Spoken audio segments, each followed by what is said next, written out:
you're gonna die. Life is short for everyone. I want as many people as possible to realize that as early on in their life as they can, so that they don't have those barriers of, I have tomorrow, I have next year. Whether you're completely healthy or whether you have a life-threatening disease or whether you have a limited amount of time, you're still gonna die. So go out, figure out what you wanna do, write it down if you have to, and just go do it, go make it happen. Don't let those barriers get in your way.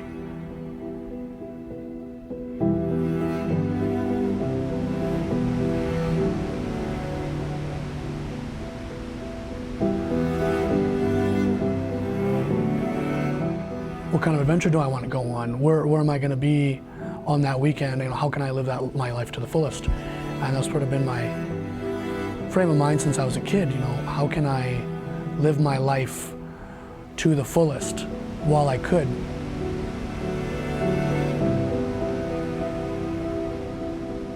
My name is Jordan D. Marcia, and I had a heart transplant when I was about 3.5. I suffered from a rare heart condition known as transposition of the great arteries, which led to a rare lung disease known as plastic bronchitis, of which I'm still the only known survivor of.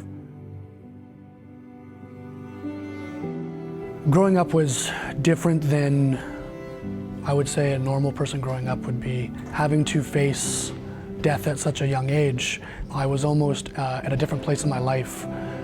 Even at the age of like 5, 6, 7, 8, I was more like, who are you? What's your story? Where are you going? How are you going to get there? And this goes to as young as like 10 years old. It was hard to relate to a lot of people just because it seemed that my mind frame was always kind of different than everybody else's. People worried about things that I wouldn't even conceive as something that was important to me.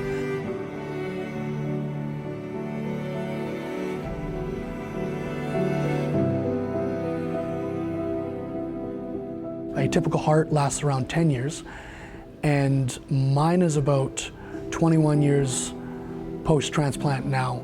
So it's almost double. My average lifespan is about 40, which means at 26, I probably have like 14 years left to live, which is kind of hard to think about at times. It kind of puts you into a section in your mind where you're like, look, my time is limited, so I want to be able to get out there and live my life and really embrace it and follow all my dreams and all my goals. If you want to do this, go do it. If you think about doing this, you should act on it. You should never be in a position or a circumstance where you're afraid to do something because fear is just it would prevent me from being able to truly live my life. And neither my mom or my dad wanted me to have that in my mind at all, since I already had a limited time to be alive. A lot of people grow up and they've got 80 years, so they think they have room for little bits of fear and little bits of doubt that prevent them from doing certain things. I've never had that. For my life, it's been, I want to do it. So I do it. I figure out a way to make it happen. I'll mark it out on a piece of paper, or I chat with my friends, or sometimes just sit down and talk to my dad about it, and we figure out a way to make it happen. And now I'm 21 years post-transplant. I'm completely healthy. I have no issues with my heart, with my body, with anything. I have a goal of being the first heart and organ recipient to visit every single country in the world.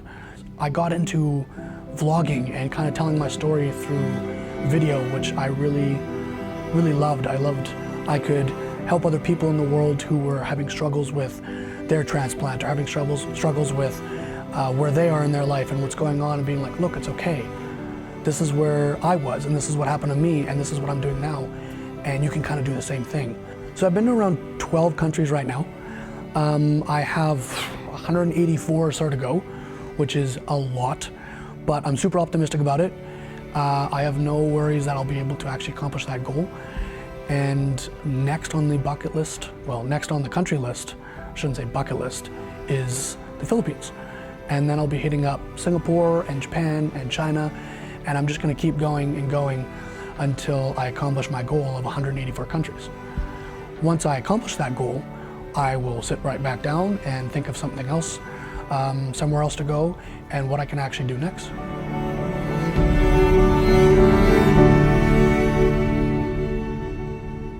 lot of people think they have more time than they actually do.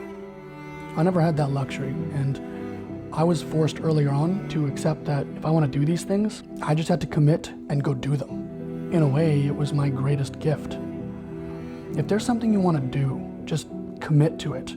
Commit to making it a part of your life. Surround yourself with the people who will help you get there and go get after it. None of us have as much time as we think. My name is Jordan. I'm chasing life, and this is me.